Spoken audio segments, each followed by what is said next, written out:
Hello, everyone, and welcome to a brand new episode of the Jam City Podcast Record Club, where each week one of us picks an album and then we review it. And this week, we're going to be talking about a really big album at the behest of Ryley. Gorguts, Colored Sands.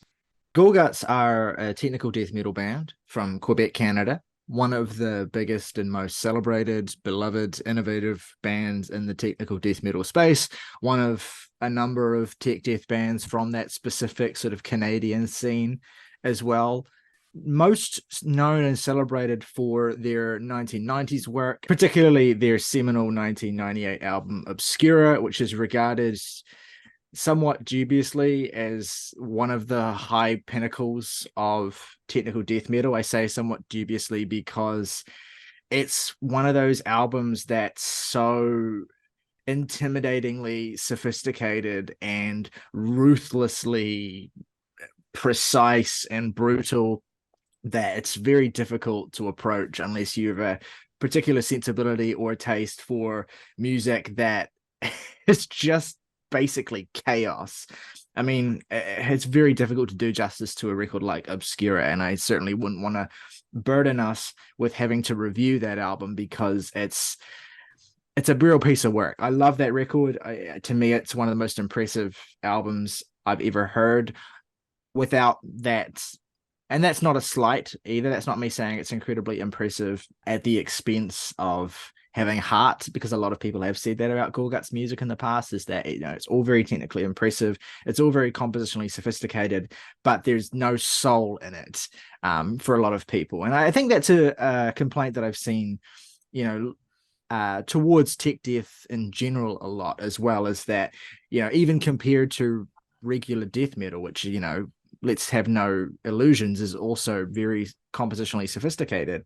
But a lot of people say, you know, tech death is just death metal, except, you know, taking the compositional stuff so far and leaning so hard into it that something, you know, essential and human, I suppose, is lost. And I don't know that I agree with that in principle, but I understand it. And I'm sure that, you know, examples of that do exist. You know, there are bands out there that kind of go that far with it. But Gorguts have always, for me, struck a really nice balance, being able to meld that with something a little more immediate, a little more accessible, a little bit more hard-hitting as well. And nowhere do they do that better than in their 2013 album Colored Sands, which is turning 10 around the time that we record this as well. So I thought it's one of my favorite death metal records of all time. It's one of Jake's favorite death metal records of all time. It's a record I know that Morgan was very positive on when we finally got Morgan to listen to it. And so it made a lot of sense for us to get together, in my view, and talk about it.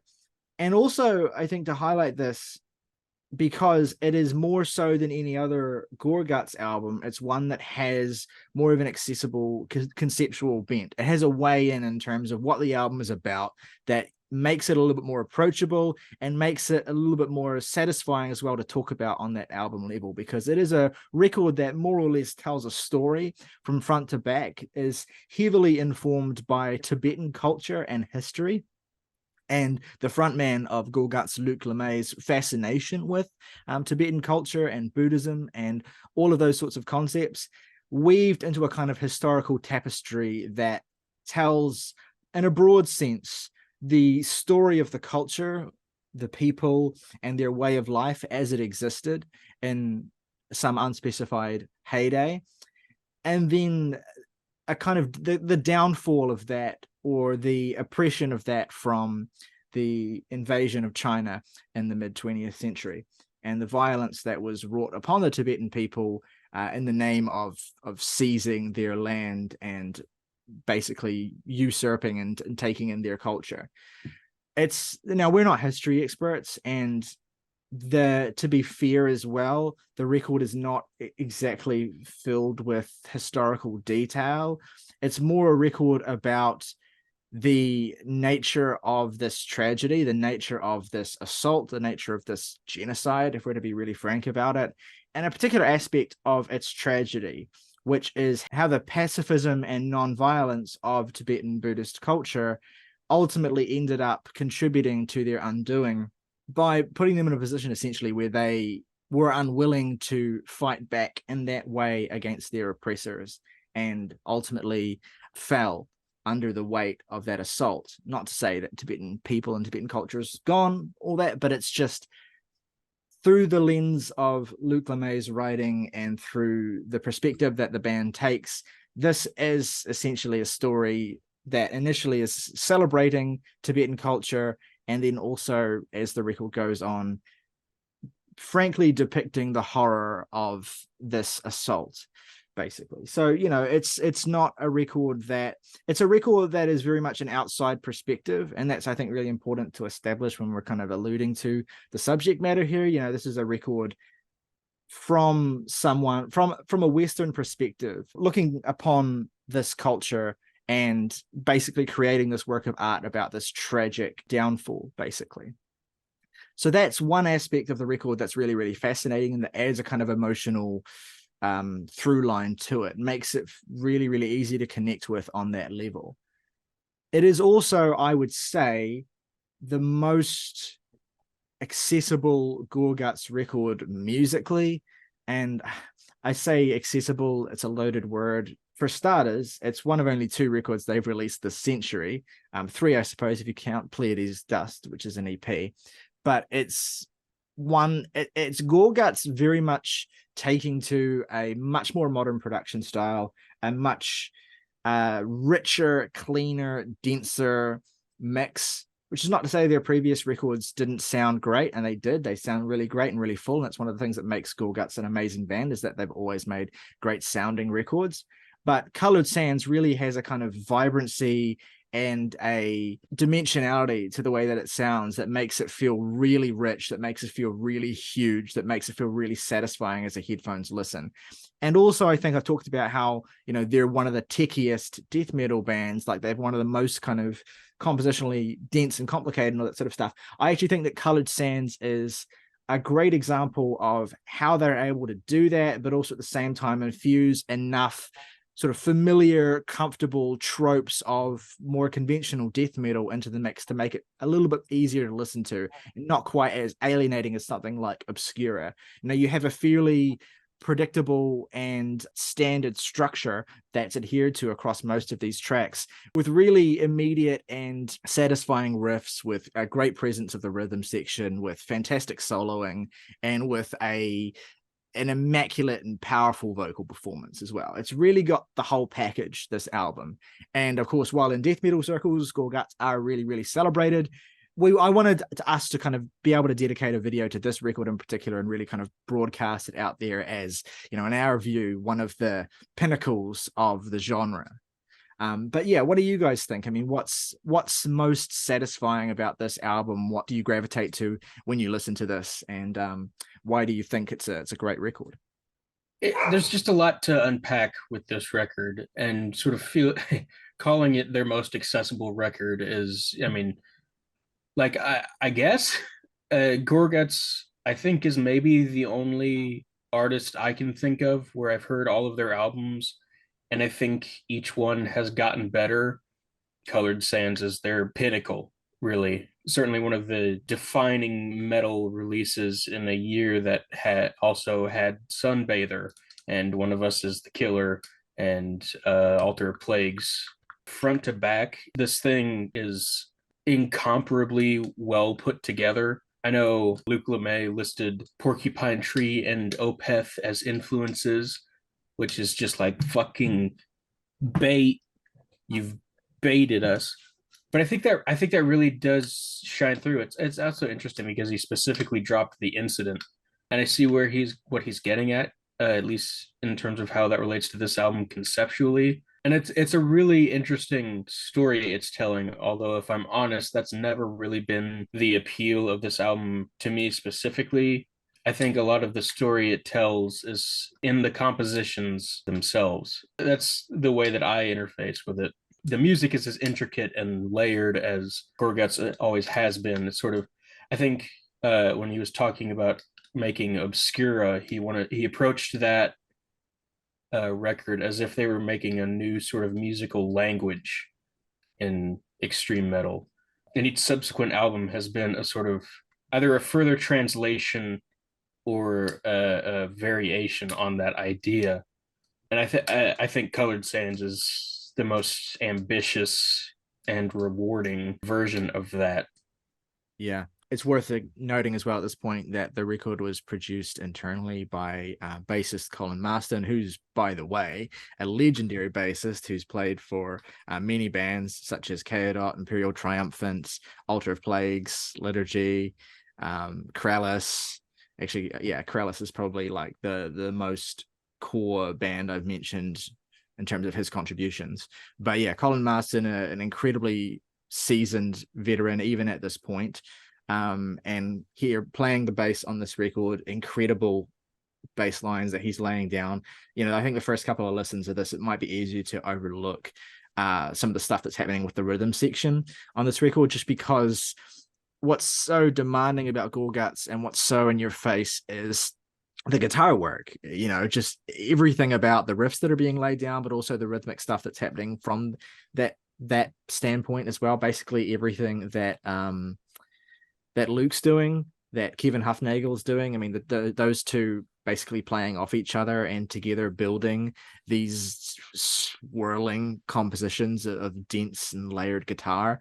I think one of the other reasons why I recommend this record to anyone who's looking to get into Gorguts is not only that I think it's got a lot of aspects to it that make it a kind of an easy way to get in terms of the conceptual stuff, but also I think that production wise, there's a lot more space on this album. It's not as brittle and cold and sort of, not, I don't want to say stiff, but that's the thing with like tech death in the 90s and even through the early 2000s to some extent, is that, and it's not even just tech death as well, it's a lot of death metal, a lot of more extreme metal, is that the production style tends to be more sort of elemental, tends to be more kind of cold and focused on impact and claustrophobic, I would say. yeah.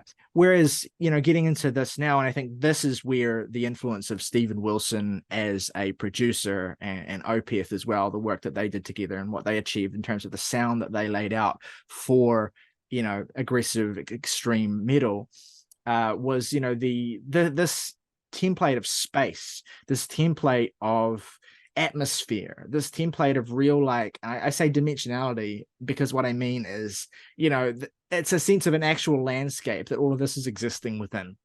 You know, you're not just listening to this record and hearing, okay, here's the bass track, here's the drum track, here's the guitar track, and here's the vocal track. You're hearing these things suspended in an actual three-dimensional space where the mix manifests as one thing feeling closer to you in that space, another thing feeling further from you, one thing being overhead, one thing being kind of at your feet, and all that kind of thing. And that's something, you know, it's hard to describe in words, but that attitude to space is something that has continued to be a more and more important thing in metal production in the last, I'd say, 15 years.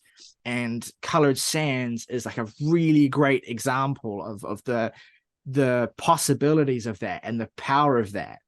Because you think of death metal and you think, you know, especially the style of it, you think, well, in order to be effective, it needs to have that claustrophobia. It needs to have that kind of, you know, close to the chestness. But that's not true. Gorguts with this record really find a way to make you feel all of that intensity and make you feel all of that drama, but do it in a way that is, you know, make it kind of sound like a little bit like fucking Blackwater Park, you know, from a production approach standpoint. And that's one of the things I think that also makes it appeal to us so much, as I'm sure you can speak to, Jake. The thing I think works about this style of production with Colored Sands is that it requires this level of clarity in these mixes, because otherwise the album wouldn't work. Like, if you this is a point where Gorguts have been working up to this point throughout their career. There's a perfect arc to get to Colored Sands creatively, but also there's a perfect convergence of just the development of recording technology and production just sort of meeting Gorguts' level of ambition here. Because, I mean, if you sacrificed literally anything or, made any half measures on this album, it simply wouldn't work because of the extremes that it goes to. I actually do kind of agree with you in that this is probably a good place to get into Gorguts because it was how I got into the band. And even though we're talking about how this is a culmination of a lot of things this band is doing artistically, it's almost just worth it to see how a band gets to this point. And like, I'm not even trying to do a disservice to other Gorguts records. They're amazing. Like, even as far back as their debut, Considered Dead, that's a fantastic fucking album. And everything past that is better than it. So again, this is a particularly momentous release, and it needed to come out at this exact point for Gorguts and for the world of music at large to be able to handle it, which is funny just because for the acclaim and for like the fact that this is a beloved album, it's also kind of an album that I really haven't seen talked about, just because I feel like, tech death at this time is not exactly the most popular subgenre of metal, and it's like, the biggest metal album this year was Sunbather, which is like a million miles away from this in every single respect. So I can kind of see why that's the case. So I'm glad that we're talking about it, just to kind of, I guess, right the wrong of the fact that the last 10 years, this album maybe hasn't gotten the shine that we believe that it may deserve. But there's no better like crystallization of what we're all talking about here than just what happens when you turn the album on. You turn this on and you're greeted to Le Toit de Monde. I'm not French. The roof of the world is what that means. There you go. And I mean, what a fitting name. The thing that immediately got me with this album, this band, is just the first 20 seconds of this song, because it's a barrage of galaxy destroying sound. Like, I don't think I've heard a gnarlier sounding bass tone than on this song, which is almost difficult to zero in on because you're immediately pummeled with a riff that I can only describe as mathy. It's like a stuttering thing, which a lot of riffs do. It's like a boom, boom, boom, boom, boom. It's dissonant as fuck. Like, you immediately hear that this is the band that made Obscura, and it's a tonal riff cavalcade. And then you try to discern what's going on here musically, and it's like, you're being hit so fast and so hard that you can't immediately appreciate how musically complex it actually is, because this album's MO is so single-minded. Once the bass has more clarity in the mix on this song, it's this bizarrely kind of buoyant. It feels like it perfectly interweaves with this rigid kit work that's coming from the drums on here and this muscular main riffage. And then like, there's some riffs that get like weirdly bluesy and kind of interrupt and then like fade away just so it gives you a moment to breathe. And I feel like this moment is crucial on this song and on this album, because like letting you take that in for a moment and just be like and come up for air after that immediate fucking like it feels very much like, again, not to come back to Dillinger all over again, but like it's those first fucking 15 seconds of the first song on Calculating Infinity where you're just like, I have absolutely fucking no idea what's happening and everything about this hurts. I think the way to talk about this musically is to kind of describe what's happening in relation to the feeling that the band are trying to evoke with each song, because it is something that shifts and evolves. And to me, from the start of the record, the feeling they're trying to evoke at this beginning track is wonder. And that's one of the things where the space and the atmosphere and the way that this is produced, again, the Opeth and Steven Wilson influence that we've talked about is coming into play here, because you need to have that sense of an open feel, that sense of a kind of open, and actually the tones as well. There's a lot of kind of lingering sort of, dissonant twanging tones, and there are compositions on this record as well that go some way towards evoking that desert landscape to me. Like, it's like everything you're seeing through a kind of fog of sand. basically, and the space is allowed to be truly enormous. And I think this is the key thing with the first half of the record compared to the back half, is that the weight of everything in the first half is not crushing or oppressive, or it's not intended to be anyway, but it's supposed to kind of lift you up and make you feel the sense of awe at everything. And especially as the song goes on as well, you have this really cool outro that happens from about 5 minutes onward, where the track kind of just starts to evaporate a little bit, and that sense of curiosity and uncertainty starts to come in. And uncertainty, I think, is a great word for how that dissonant hanging reverb makes you feel. There's this sense with which, this is a civilization, again, in LeMay's view, that's so, intellectually sophisticated and fully realized and capable of so much. But there is this uncertainty in the air that's kind of acting as a sort of foreboding for what's to come. And then Ocean of Wisdom, the second track, again, I think if the first track is kind of about wonder at all of this, then the second track is kind of the power of knowledge. The lyrics here as well, LeMay talks a lot about knowledge and faith, and about this sense of rebirth that comes through from their religious beliefs, that I suppose is a form of comfort as well. There's no existential dread in this society. There's just faith and there's rebirth. And what I like about the way that they achieve a sense of kind of internal continuity with these first 4 songs is that you actually have a lot of shared musical ideas carrying across multiple songs. I think you can hear a lot of motifs from the opening track continue in Ocean of Wisdom as well.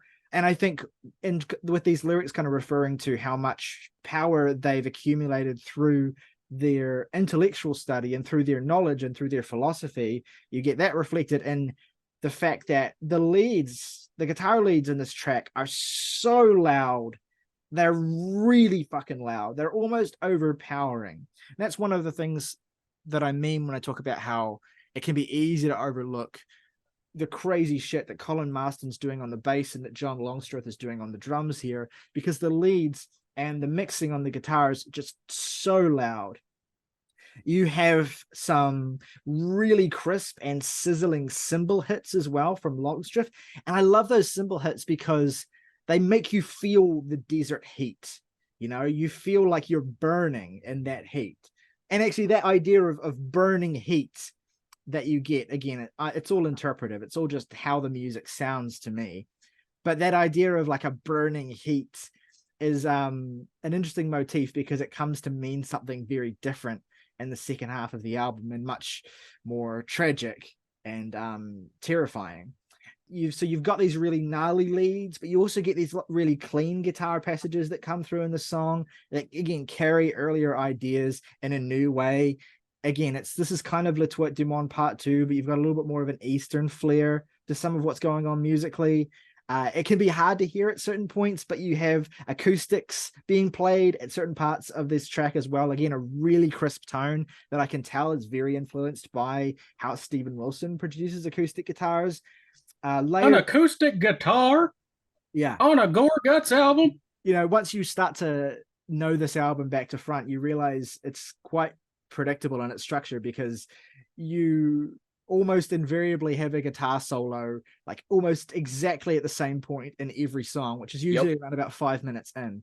And the, I guess, complexity or wackiness of the solos actually increase as the album goes on and the story gets more chaotic. The one in this track is much more sort of straightforward. It's linear. It's kind of a continuing ascendance of notes going sort of upward, but it's so well positioned. I love the way that the album is just, Le Tuat du Monde's a great intro, introduces a lot of the core tech death, dissonant, stuttering riff ideas and the atmosphere that these things exist in. But that to me gets so fleshed out with Ocean of Wisdom. And then you get Forgotten Arrows, which is like, again, starts off with another variation on one of the main motifs that you've heard on this album so far. Although, again, it's stormier, it's more intense here. It's almost thrashing at this point in the track. Lyrically, LeMay's singing about carrying a grudge, the weakness of man, the resentment of these people rooted in the lack of understanding. Again, talking about the oncoming Chinese invaders, and how a lack of understanding leads to hatred, and how words acquire a violent power. Again, the lyrical style here is very sort of, it's more about concepts than about sort of specific things in a very, death metal sense. It's all very vague, but still quite poetic. One of my favorite moments on the album comes in here at about 3.5 minutes into the song. You get this fucking booming and rattling riff, and the bass atmosphere in it is immense. It's going just like I'm trying to do it with my voice and I can't. And then it's like it has this 8-bar phrase, but at the 8th bar it like goes silent and cuts out and then comes back in again, and you get that thing repeated as well. And then that just continues through the rest of the track until the song kind of just disintegrates in a not dissimilar way to the opening track, but much more kind of jarring, I suppose. Specifically on the first half of this, when you sort of talk about how it feels kind of a little bit more ascendant in its tone, once you keep listening to this and it becomes a little bit more legible, you almost, okay, well, at least I do, begin to feel a sense of, for lack of a better word, peace once you accumulate yourself to this album in some places. Like, it starts to feel, Ryley, you once said this about an album, I can't remember which, but like, I would use the phrase cleansing in the way a good beating might be.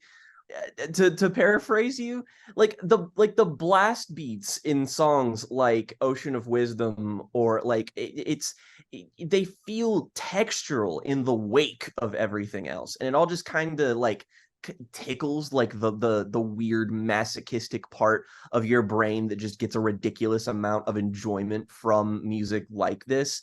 And like there are few bands that can balance this level of atonality, overwhelming heaviness, and atmosphere this well. And like when these songs kind of like, they're like a tide. They come in, they retreat, they come in, they retreat. And when, they give you an out, like a moment to breathe, it's almost like it lets you appreciate the negative space and the enormity of these mixes a little bit better. And I feel like this album does a fantastic job of kind of subtly teaching you how to listen to it. And when it comes to the writing, I actually find that this band, I mean, like, of course, this band has a lot of similarities with the band I'm about to compare them to. Every death metal band does. But I find the ethos here very comparable to that of Chuck Schuldiner, specifically in like how the main core conflict of this album, emotionally speaking, comes from just like a very pure lack of understanding. Like that's the sort of key, is that Luc Lemay, at the end of the day, he like appreciates this culture and this world so thoroughly that its destruction and being like razed to the ground on the second half of this album is such a unimaginable tragedy to him that it becomes this awful thing that the second half of this is shackled to. And the lack of understanding of how human beings could do this to one another becomes the sort of impetus for the enormity of how just absolutely fucking evil the second half of this album is. Before we get to that, I want to kind of build on your idea of lack of understanding, because I think it works on multiple levels, right? There's a fundamental lack of understanding that most of us who are sane and not psychopathic feel when we think about this kind of scale of murder and tragedy, right? But there's also a lack of understanding that Luke is self-aware about, and kind of feeds into his lyricism towards the end of the record, in terms of how he struggles to understand how people could sort of lay down and take it, basically lay down and accept this destruction and not fight back. He admires and seeks to understand their non-violent philosophy and the sort of tenets of Tibetan Buddhism, but he hits this fundamental brick wall, this distance between his own culture and theirs, that puts him, apart from it, that sets him back, basically. And one of the kind of underlying ideas of the album is that distance that's imposed by that lack of understanding as well.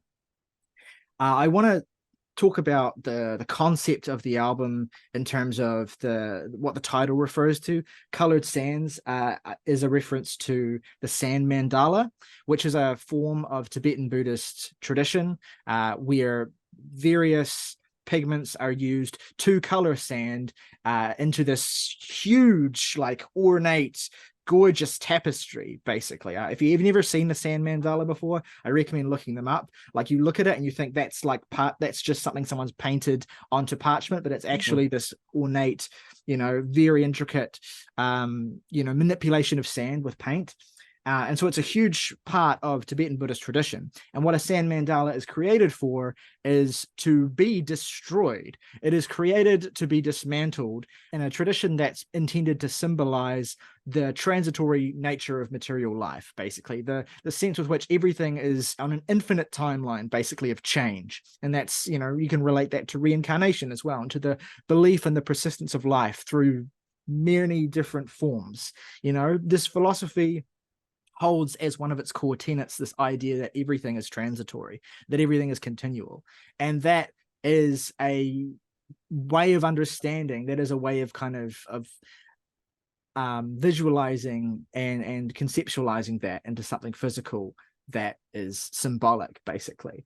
And also, that being the album title, Colored Sands, it has a kind of double meaning as well within the first half of the record as well, when you're talking about, or when LeMay's sort of trying to evoke that sense of wonder that he has about Tibetan culture, with the colored sands of the sand mandala being one of those things as well.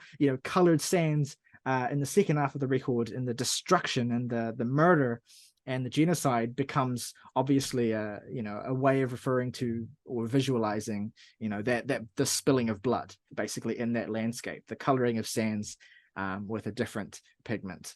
Not to be corny about it or anything, but so that's a really cool dynamic at the core of the album's identity, and also leads me into the title track of the record, which is, there's a three-way tie for me in terms of like the best Gorguts songs. I think the three share the title because they're all equally great and all very different. It's Nostalgia off of Obscura, it's Inverted, the opening track on From Wisdom to Hate, and it's this song. But particularly this song for this record in this context is something else. That intro, the intro to the song is just it's spectral, man. It's interstellar. The way that you have that sort of just solely plucked guitar that comes in with that humming dissonance that sets in and sort of lays this groove and melody down. It doesn't even get heavy until almost 2 minutes into the song, but you've got, again, when it does, this incredible complexity in Colin Marston's bass playing, but this sense of continuation through this musical idea that makes it almost hooky in a weird sense. And I think that the Wilson influence is shown here in the stronger presence of brighter and friendlier moments of clarity in this sort of storm of complex tech death. The complexity of the arrangements isn't lost, but again, it's never complexity for complexity's sake. It's just finding interesting and unusual ways to connect ideas that make the music feel fresh. Again, you got a great solo 5 minutes into the song, wildest and most varied solo yet on the record, and then you get the main idea from 1 minute into the song brought back around 6 minutes 30 for the song's climax, as the bass is just going nut, the drums are slathering everything, and LeMay utters a final howl that's just unbelievable. To me, this is a perfect death metal song in every respect, and it's one of the moments of the record that awes me the most. And then you have the first big musical diversion of the record with the Battle of Shamdo, which was an actual real battle in the Chinese invasion of Tibet. And here you have LeMay basically trying to represent that through a string section that are interpreting the events of that invasion. And it's a little on the nose, but it fits because, you've got literal, like, kind of militant, driving, very sort of harsh sounding strings that are literally doing this sort of string interpretation of this military invasion. And then you go into the scorched earth of the last four songs. My God, Enemies of Compassion, like, another, again, this is a record of dozens of great moments. That sharp intake of breath at the very start of the song, and then the scream that follows, especially coming after that interlude, is just so, it just fucking, it's like a fucking freight train to the head. And you got like, you had this militant dum dum dum dum dum in the strings on Shamdo, and then you get that with the guitars and the bass and the drums in this song. There's this chugging rhythm, this uniformity, this brutality that really, it feels like an organized slaughter. And it's one of those things where it's like, it's a really hard groove too, so you're fucking feeling it, and you're at the same time you're like feeling this groove, and you're realizing what the groove is representing, and it's like such a great moment on the album. And you get this what I'm going to call the most evil solo on the entire album, 5 minutes. Sounds like the guitar is in agony. It sounds like things are being done to this guitar that should never be done to anything, living or dead. And then you get from LeMay the most horrific scream as soon as he finishes the solo as well. It's this just bark into the abyss. No matter whether you're clued into the conceptual stuff or not, you would have to not be listening at all to not feel the difference in how this record changes in this back half. Yeah, I mean, this is where it fully leans back in the kind of stuff that you would see on Obscura or From Wisdom to Hate, where the first half or so of the record is this more, I mean, it's certainly very aggressive and overwhelming and, unmistakably post Obscura Gorguts, but it is also taking so much influence from so many other, particularly progressive acts. But it's at this point where like the overwhelming violence that was on display from the two records previous comes in to full view in its most concentrated, immaculately executed form. I think it's not only this band at their most compelling in, their most extreme form on these last four songs, but I also think that violence within the music itself has the most meaning and has the most impact due to just what exactly they're portraying and exploring. I think a lot of the record, and this is self-described by LeMay himself, works as a soundtrack, and it's very easy to put together the scenes. Even if you're not really familiar with the concept, it's easy to put together the scenes in an abstract sense of what exactly is happening within the framework of the story. Just to backtrack a little bit to the Battle of Shamdo, I can see thinking that this is a little out of place within the framework of the record, I guess. And, the first time I heard it was definitely like, I did not have that on my Gorguts bingo card. But like, it reminds me of all things of like the Princess Mononoke score by Joe Hisaishi, which is like, Ooh. What is that doing on a Gorguts record? And also, could you just do this the whole time, Mr. LeMay? Did you just have this capability of whipping out this classical composition and setting it to a more traditional musical framework, and then executing it at pretty much at an extremely high level? You can see him pulling from like Penderecki there. It doesn't sound like Penderecki all that much, but like it's the same principle of like, Penderecki's Threnody, where it's like, let's push string instruments to the absolute extreme in order to kind of conceptualize a human atrocity, basically. And I love the way that's one example of many where just a choice in how an instrument is deployed or how it's produced or how it's mixed evokes a horrific sensory experience. Like Ember's Voice, for instance, that song is just all about people being set on fire, right? Things burning. And you feel that in the way that the guitar sounds, in the way that the riff has this really, broken, stumbling quality to it, like someone who is immolated, or like a building on fire as its foundations are kind of withering away. That's really impactful. Ember's Voice is actually my favorite Gorguts song. This song is in a continuous state of exploding into these winding, adventurous passages, and it just builds back into the same very tight, succinct chord progression and riff over and over again.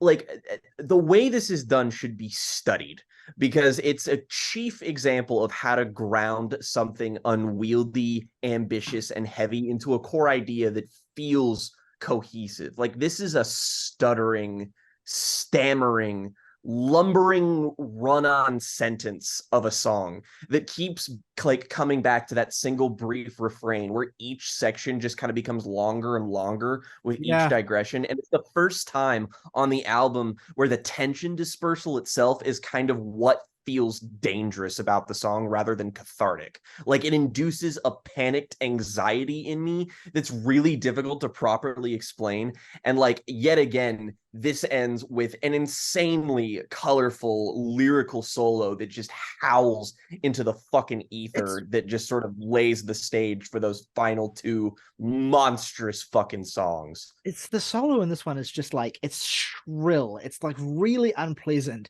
but it's also like really like technically flashy, so it's like, oh it's yeah, chaotic in a way. Like, I do feel like you could get a fucking paper out of just studying the guitar solos on this record alone, because no two guitar solos sound quite the same or do quite the same thing. For me, the high points of this back half is Absconders, which I also think musically is one of the weightiest and most horrific and dark pieces on the record as well.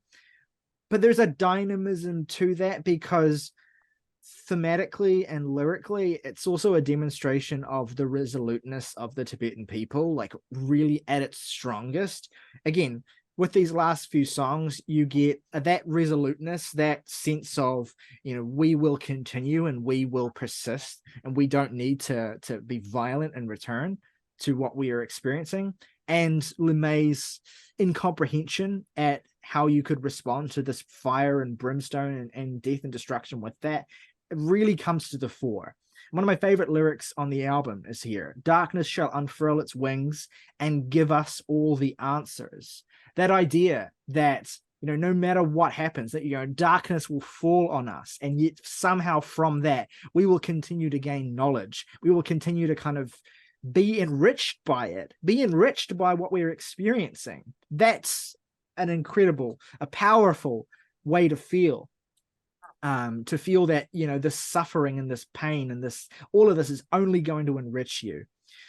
And the groove of the song is wriggling and insistent, and it's like it's showing you resilience itself. You know, it's just refusing to stop. It's refusing to keep still. The slowdown and the weight of the section 4 minutes in is so overwhelming to me. It's power and hopelessness. And then the main motif in the song that it settles into in its second half has this almost doomy sound to it until it swallows itself up and then spits back out. One of my favorite musical passages in the entire record, this back half of this song, with LeMay just screaming, "Absconders!" over and over and over again. And then, like, at the end, the drums and the bass just fall away, and all you're left with is that reverb resonance of the melody. Everything is just evaporated. It sounds like smoke itself. You know, it is the remnants of that fire. And then Reduced to Silence is the perfect epilogue to that. It has a soft, mournful, but also determined lead-in part, and LeMay's perspective and interpretation comes through more clearly here. What's funny is because it feels like we get a conclusion to the drama of this assault, but the record itself also kind of ends on a, you know, almost sort of in medias res, because it ends on a solo, which I think is, by the way, in any context, a crazy baller thing to do. To end your album on the guitar solo is just, you know, it's fine, okay, I get it, you know. This thing could keep going. Your dick is enormous. We get it. Yeah, it's like the man has pulled his enormous dick out and is playing it. Like that that's how I know, right? That's exactly what I think. Get a fucking bowstring for that? Just I would have throw up. Return to Silence is like it's a close second for my favorite thing on here. It starts with that kind of like subtly detuned guitar and like nothing but that. And it just kind of builds layer upon instrumental layer, just covered in menace until that proper riff comes in to just smash the rest of the song apart. Like everything here in isolation just sounds wrong. And then it's like it's all being played and even produced with an intentional looseness that makes it all the more effective when that core driving riff that just continues without reprieve just demolishes it over and over and over again. It's the ultimate set of contrast where a tight mechanism for colossal destruction shatters a loose amalgam of semi-coherency. The final section of this song, no matter how often I hear it, always feels like a totally out of nowhere spiral into total sonic and compositional madness that's unprecedented even for this album. It feels like the entirety of the Gorguts discography was leading up to this exact moment. And that solo at the end to cap it all off, like as Ryley said, like it's the only way an album like this could feasibly end, even though it is such a big-brained move to do it in the first place. Absolutely, it's an insane end to an insane album. It does feel like Jake said, it does kind of feel like the climax of a body of work in a huge way. And it's, it's worth remembering as well, this wasn't the last release from Gorguts. 2016, you had Pleiades Dust, which kind of leaned into the kind of progressiveness of it all even more because it's one 32-minute song. And there's an album's worth of material in that, generously, but they decided to call it an EP, I suppose, just because they didn't. I actually don't know why, because that to me, Pleiades Dust is an album.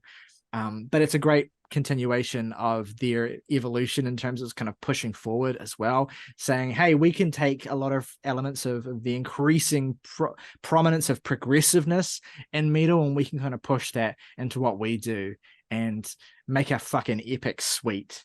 So, but that was the last thing we had from them. I hope they come back. I hope that Luke comes out of his caveman hole and decides to wreck us all again. It hasn't even been as long between Colored Sands and now as it was between From Wisdom to Hate and Colored Sands. Good so point. I mean, it's worth noting that in 2020, Luke LeMay did say that Gorguts were beginning to work on a new album. So that was 3 years ago. I imagine this guy does take years to. I imagine he composes this shit, and I imagine it's an immensely draining and huge process. But I do hope we get to we have some sign of it soon. I do think that it would be great to be able to talk about and review a new Gorguts record on the show as well. But anyway, since this is turning 10, I'm sure if you're watching this, you've already heard it, but take this opportunity to celebrate this record. Let us know what you think of it in the comments below as well. Do you agree with us that it's Gorguts' greatest work? Do you prefer Obscura or something else? Or do you think that the greatest in tech death is somewhere else that we haven't mentioned? Let us know. Feel free to give us recommendations and share your thoughts on this album, its concept, its success, its music, all that sort of stuff in the comments below. We want to continue the conversation. If you want to support us directly, you can hit the join button for just $1 a month, become a member of the Jams and Tea family, get your name on the title card of every video on this channel. Plus, if you want to recommend us some music to talk about on the show, your recommendation will go to the top of the pile. Until next time, though, folks, rock over London, rock on Chicago, Skittles, taste the rainbow.